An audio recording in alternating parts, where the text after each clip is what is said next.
I saw someone else had a question. Hi.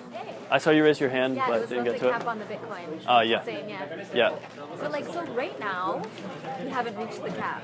No, we're at like 16 to 17 million. I forget exactly. Who decided it's 21 million Bitcoin? Satoshi, that guy in the very beginning. 21 million max, and everyone was like, okay. Yep. Yeah. So it could be something else. Like there's a bunch of other coins that have like billion cap. But yeah, a lot of it is just, it was decided by the creator. And he... Stop the mic. Oh, yeah. Thanks. So yeah, that stuff, that's pretty arbitrary. I don't know if 21 million is the best. And no one really knows. We're We're at like 17 million. Okay. So Yeah, we're in slower. Yep. But I think we'll all be dead by that time. So the fees should start paying for it. We're hoping for that. Yeah. To follow up on that question. Yeah. If once we get really close to that supply limit, Yeah. don't you think it's going to look like really the amount of power it's going to take to mine Bitcoin is going to be ridiculous? So do you think that the community needs like innovation in energy production? Totally. Like one of the worst things about Bitcoin is that it takes so much energy to do it. And so there are other ideas, like there's like proof of space, which is like prove that you have a hard drive with this many gigabytes of storage. I think the most useful thing would be like a proof of time. Because what's the most valuable thing in life? It's time. How much time you have on the earth. And if you could somehow prove that you spent this time doing something that didn't involve producing a bunch of hydrocarbons, that would be great. Or burning a bunch of hydrocarbons, that would be great. But yeah, I'm an optimist, and I just feel like human ingenuity is so great that we'll figure it out. But who really knows? Who really knows? And one question, I know you guys were waiting, but do you want to go first? Okay, so you're not hugging it. So the second question I have is, what's the easiest way to move from cryptocurrencies to fiat currency? Yeah. Oh, you mean like sell crypto and get fiat? Yeah. So I use a Coinbase, I use an exchange. Yeah. I use Gemini. And then there's also one called GDAX. Okay. And you just hook up a bank account, and then you say like, here are my coin. You take my coin, and then suddenly your bank account has whatever amount. But like 2 days later. In my experience, I moved from like Coinbase to CoinSquare. Yeah. And I wanted to sell my ethers. Yeah. They temporarily disabled the addresses that they were using. Yeah. So it makes it so complicated. I was shifting to exchange in files. You better go. There's a website where you can find people around you. Okay. Local Bitcoins. For every seller, there's a buyer. So you better find connection in Montreal. Do you know a good group for that? I don't remember the name of the website. If I was here a little bit longer, I'd pay you, or I'd trade with you if you wanted. If I was here a little bit longer, I would trade with you. Okay. I would. You want to sell crypto? Yeah. Yeah, I would buy some. Okay. But I don't need Canadian dollars. No. Okay. But because I was using, I used Jax to shift it from Ether to Bitcoin, and I sold Bitcoin on CoinSquare for Canadian. Yeah. So and CoinSquare wasn't so I was good. trying to find if there's an easier way, trusted source. Yeah, Quadriga. They're a Vancouver company. Yeah. There's a Quebec, there's Bill also. Is that fake, the equivalent of paying fees to the miners? There are fees, I think. Because I don't know. Actually, no, I don't know. I didn't dig deeper into POS. Yeah. But as I understand right now, it's like every time there's a transaction, there's some coins that are burned. Yeah. And they are given back in the proof of stake. So it's like a never-ending mining. Yeah. As long as you own, you get 10%, for example. Yeah. Like right now, I've invested into Melville. I'm Okay. not sure if you heard of I haven't, but right? okay. But they work with proof of stake, and the fact that your wallet is open on your computer help the blockchain to work and help secure the transaction. Huh. So You know more than I do about Okay. proof of stake. Yeah, I need to learn more. this but is why I was asking, because I Yeah. mean, when I see like now you just you teach me that you taught me that miners will get paid fees eventually. Yeah. But with proof of stake, it's like a way of saying we don't need to mine. We give amount of supply, a strict amount of supply at the beginning, and then there's the same amount. We can't inject money into the system. Yeah. This amount exists, and you gotta keep your wallet open to secure transaction to make money over it. Huh. So That sounds working super for interesting. The company, yeah, you might want to look more into POS. Yeah, I think it's pretty far off. Like it's at least 4 months off. Okay. But yeah, we definitely have to look into that because that's going to change everything. Yeah. Yeah. I mean, this is what I understand from it, so maybe I'm off the chart completely. Yeah. So- There's a guy, Vlad Zamfir. okay. Vlad Zamfir, he is doing a lot of the research Okay. on it. And Vitalik Buterin, the main guy with Ethereum, is doing it. I might look into it. Yeah. They're also really good writers. So they're easy to read All right. if you know how blockchain works. Yeah.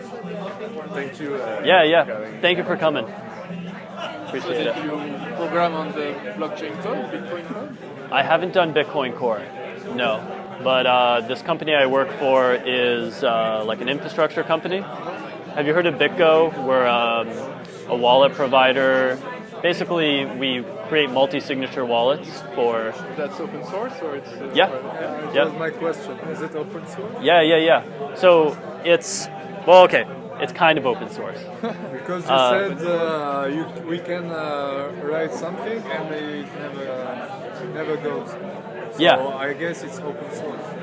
Oh, with the like append-only idea of yeah, it? exactly. Yeah. So there are totally open source tools out there where you can create a transaction, broadcast it, and then bam, like whatever you put on the chain is there forever.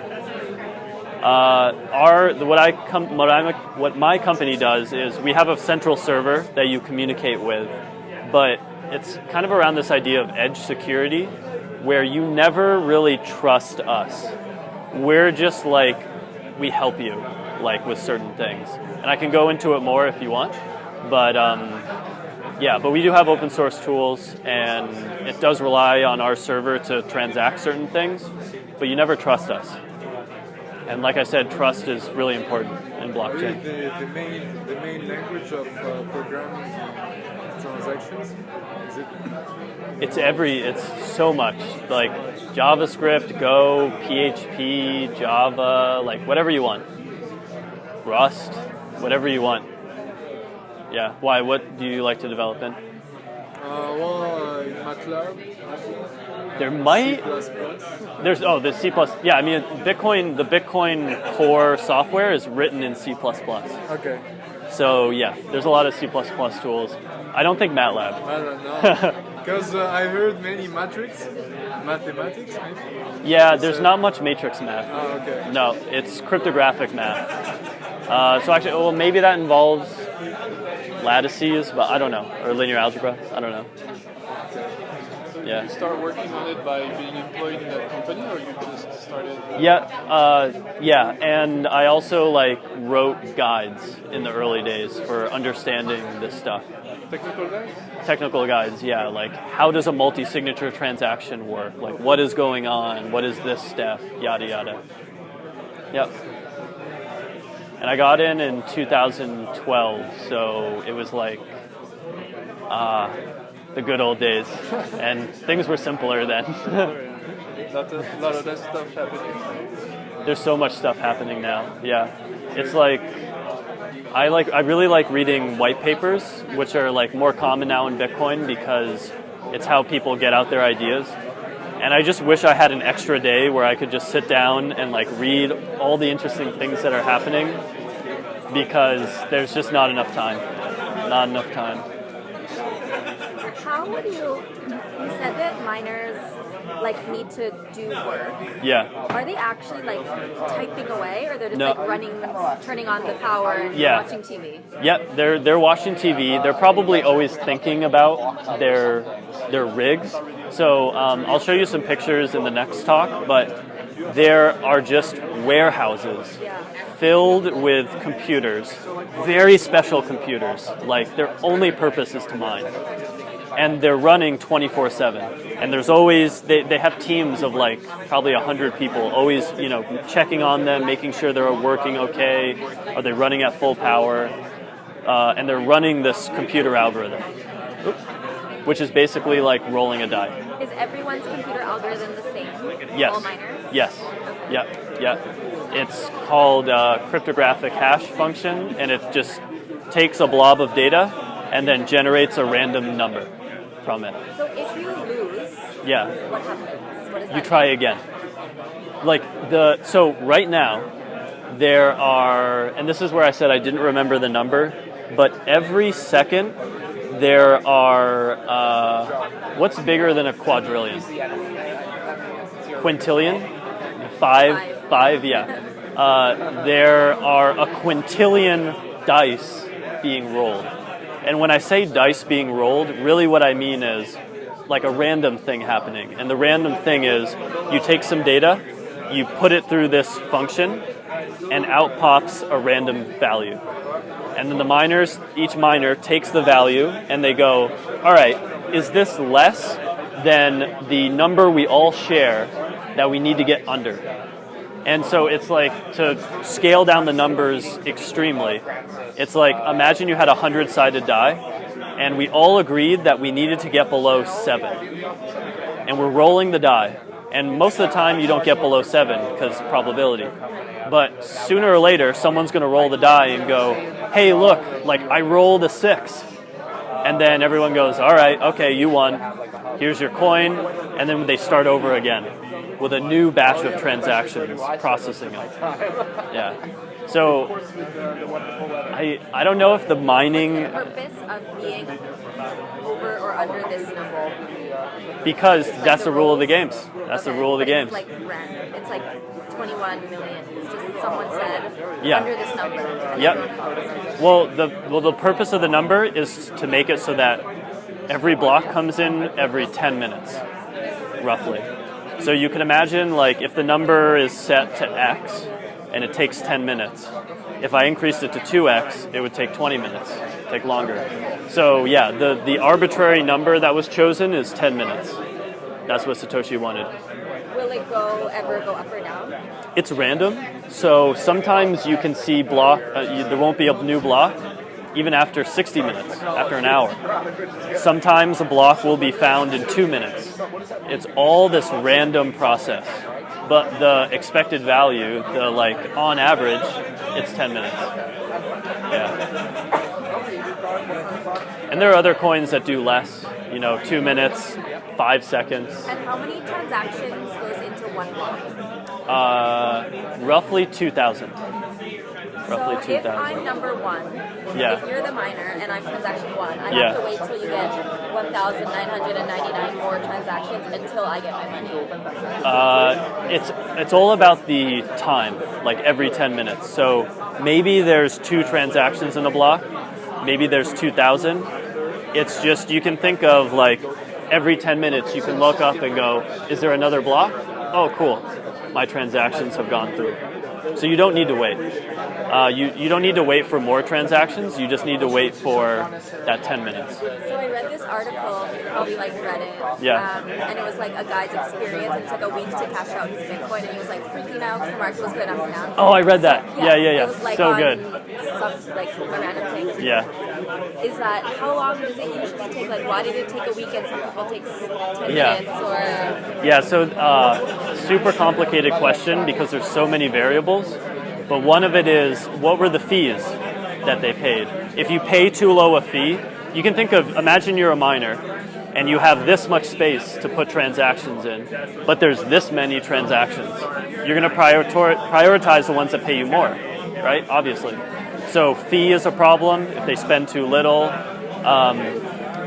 Like there can, even with, if you pay a high enough fee, sometimes it's actually just not enough. Like you think it was enough, but then more people pile in with higher fees and suddenly you have too low a fee. Yeah, it's mostly dominated by the fact that you only have like a finite amount of space.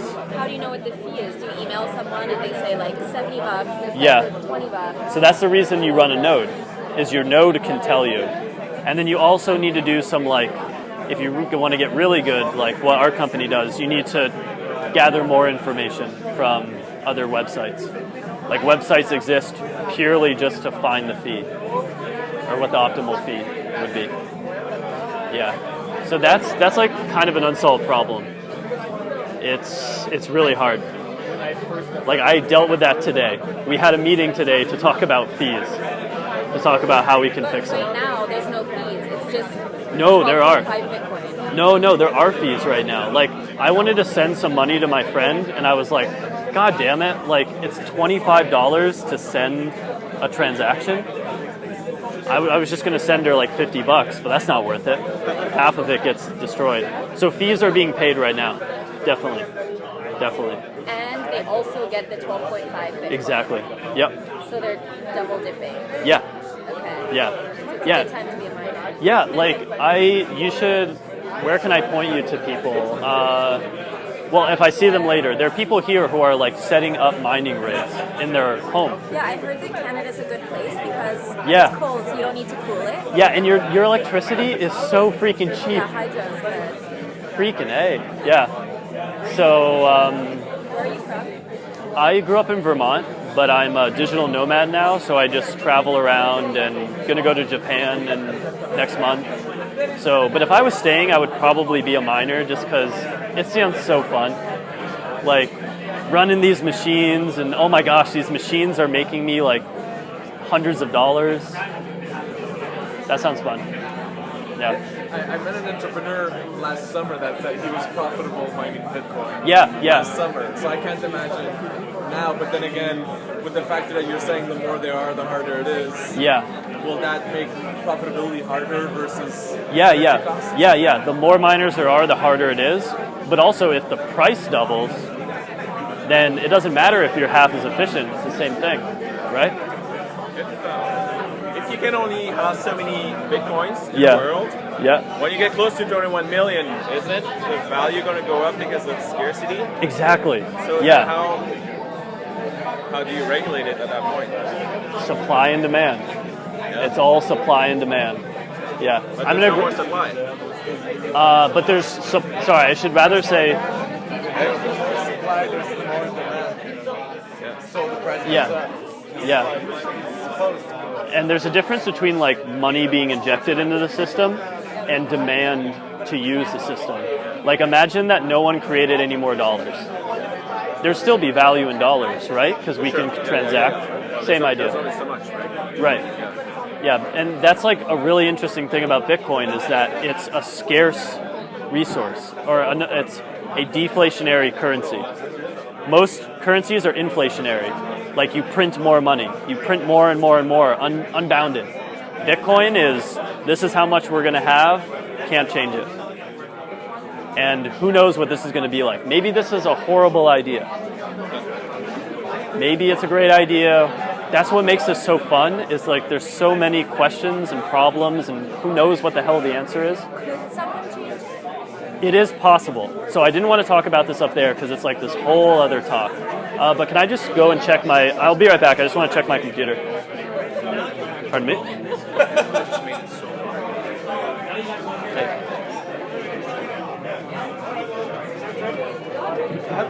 Question, it's two questions. Are you a miner yourself? No, I'm not. I used to do it in the elder days, way ago, but I was in college and I didn't pay for my own electricity, so Okay.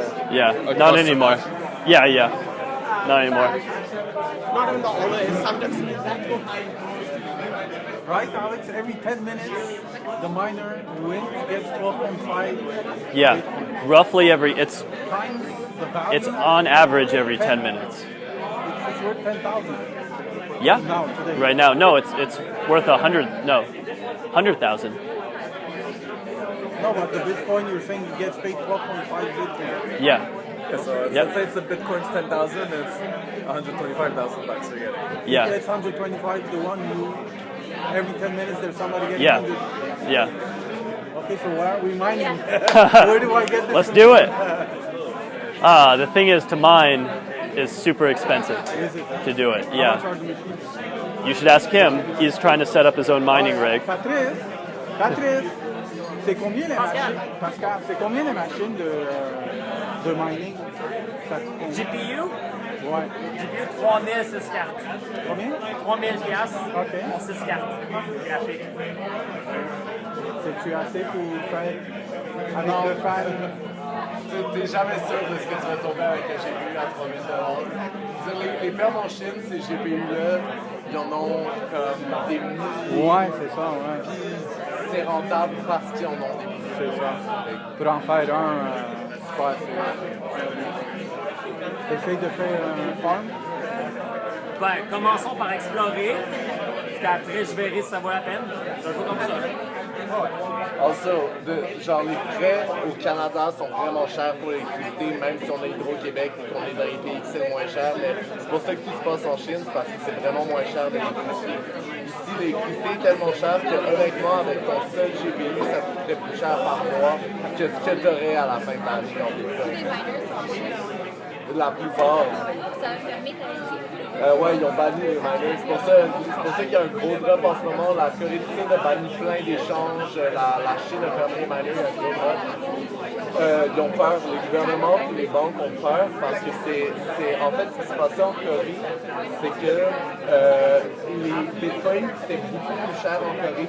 Donc, les personnes s'achetaient des bitcoins dans d'autres pays, transféraient leur cash sur des échanges coréens, revendaient leurs bitcoins à des Coréens vraiment chers, reprenaient leur cash sur des échanges américains, par exemple. Fait que ça faisait juste enlever de l'argent de la Corée. Fait que le monde battait parce que c'est décentralisé. C'est pas comme des banques, c'est la banque du pays, c'est une banque mondiale, mais c'est pas le FMI, là, sauf que c'est presque ça. Donc maintenant, c'est comme le marché noir du Bitcoin dans le Québec. C'est le Far West, là. C'est vraiment ça. N'importe qui peut faire n'importe quoi, puis c'est pour ça que les gouvernements ont peur, parce que ça retire de l'argent de certains pays, puis ça en fait rentrer dans l'autre. Yeah. Oh, so guys, sneak preview. These are what the mining farms look like. Just warehouses filled with these. Comment est-ce que le gouvernement du Québec peut dire, comme Revenu Québec, dire comme je vois que tu as eu tel capital gain cette année sur ton Bitcoin. Tu sais que techniquement, c'est pas juste les capital gains. Yeah, it's capital gains. So like 28. Yeah. Non, mais c'est ça. So you want to hold it for a year and then sell it, because then you want to hold it for a year and then sell it, because then you only spend or pay long-term capital gains, which are like half of regular capital gains. Basically, like normally if you keep a stock and you sell it really quickly, they collect more tax on your profit than if you keep it for a year. I guess to disincentivize like high frequency trading, or I don't know. So, like, if you pay $1,000 bucks, if you put $1,000 in Bitcoin, whatever, you get 10,000, and then you pull out 10,000 Canadian dollars, then you should be taxed on your gain of money. But is it the same? Declare it, or how, like? Yeah, careful with that. Careful with that. If you put it back in a real bank account, Yeah, they'll find you. Yeah, but that's a good question. I don't know if it's the same in Canada, because I don't know if it's the same laws in Canada, because it's so new that every country is responding differently. Like one reason I'm going to Japan is it's like very pro Bitcoin, and there's a lot of stuff going on there. So, yeah. We're starting to talk about it, about the capital gains of the Bitcoin. Yep. So that'll get clarified. You know, the government like doesn't want to totally shoot it. What does it say? Revenue Canada. All right, put in a good word for us. No, we're starting to talk about it. Yeah, we don't know what to do yet. Yeah. Me too. I'm trying to find a loophole to get out. I'll let you guys know what the decision is. Yeah. If any. Is that for Quebec or for like Canada. the greater Jesus? All right. Well, I'm glad you came. Yeah, we'll see. Yeah. I think so. Here's the problem for y'all is that you guys can tax when it goes from fiat to crypto. There's really no way you're going to tell what happens when someone makes a crypto to crypto trade. So for instance, Bitcoin and Ethereum are two different coins. Sorry? When I sell some Ether to buy some Bitcoin, I can do that in a totally decentralized, trustless way that you won't know who I am. You'll just know like really, really long random address A sold some coin to random address B.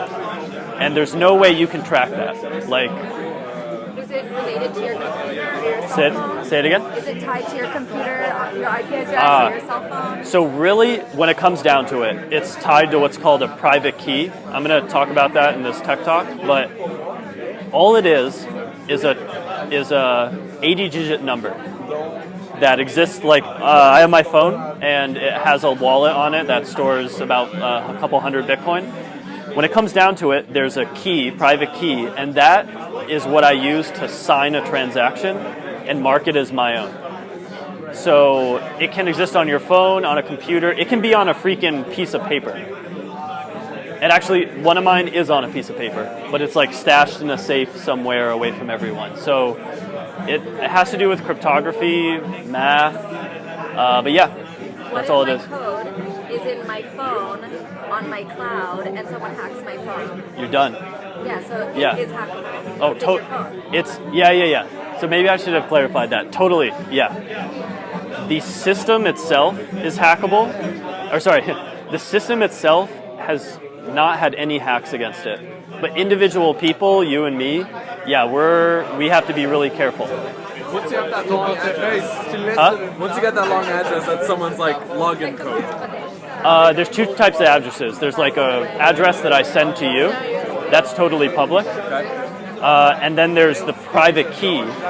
The private key, which is this 80-digit number. Yeah. And that I always keep to myself. If anyone has that, they can spend my coin. It's like a password. What's the difference between like that wallet key or if I go to a cryptocurrency exchange and get a login account there? Yeah. Then really it's more like mark at gmail.com and here's my password. Yeah. But then who has... They're holding the key? The exchange does. And then they're saying, as long as you sign in with this and your scan of your passport and this other identification, exactly, then we'll hold the key for you. Exactly, which is kind of sad because it's really back to just what the banks are doing. But the really new thing is that you don't have to trust an exchange. You can run your own wallet. Like another thing actually that I have is called a hardware wallet. And it's a little USB that I can carry around if I want. And it holds that private key inside of it. And like there's no way to remove the private key without destroying that thing. So I can use one of those. And I can be in total control of my funds. But you can't do that really with a bank. When it comes down to it, the bank is in control. Okay. And what's like, let's say an exchange versus a wallet? Is it like if I want to go trade Bitcoin to altcoin or whatever with my wallet? Like, how do I do that versus an exchange that's like it's all set up for me? You pretty much have to use the exchange that's all set up for you. You can do these, they're called swaps, these atomic swaps, but they require like deep technical knowledge to do right now. Basically, the businesses haven't like made them available and made them nice and pretty for people yet. So yeah, you got to keep using Quadriga or whichever one you use, Binance, Okay. All right. But what I do is I buy like I'd buy a bunch of Bitcoin, and then I use that to make all the trades in the other cryptocurrencies, because it's really easy to trade. Like, basically, you don't have to pay taxes if you only trade crypto to crypto, rather than like going in buying every coin with USD with fiat. Just buy this one and then spread out. And so I'm still waiting to be approved, but I've been waiting on my brother. Listening to my brother's advice. He's like, get Quadriga, do CAD to Bitcoin, then do Bitcoin to everything else on Binance. Yep. Okay. Yeah. I actually just started using Binance as well, and it's pretty good. But then who? Okay, so like Binance is somewhere in Asia, right? That's like an exchange. Okay. That's Japan. Okay, so that's not like Korea or China or like. All right, they're Japan. Hell yeah, there we go. And that's like the more regulation friendly kind of country, right? They didn't do any checks on me when I made a Binance account. That's what I kind of like. Like, I'm anonymous. I access it with like a random account, and I put on a VPN just because I'm weird and paranoid. But yeah, they didn't ask me for KYC AML, know your customer, anti-money laundering, just because I don't want to do that. And it's just easier. Like, it's like making an account and then bam, I can start trading. That's really nice. Yeah, so like the freaking the Binance, I signed up maybe like a week ago. And it's like, take a picture with this and that, and then, what? Why did you do that? Well, what do you mean? Like, I didn't do that. It's not letting me fund my Quadriga account. Oh, your Quadriga account. Progress. Yes, I'm going to interview for the technical. Okay. Cool. So basically, we're going to talk about it. I'm going to give like a match of basic computer science, as maybe in data structure and like this and really all the talk about the blockchain. Okay, so you'll do that at first. You will do that in the beginning, and then will you ask those questions at the beginning or as I'm talking? Yeah, like as you're talking, like give like a comment. How do you mean like a linked list, like every Perfect. All right, this is your time to shine, man. Yeah, okay. Shall we do it? Yeah. Right now? Yeah. Let me hook up my computer. Hey guys!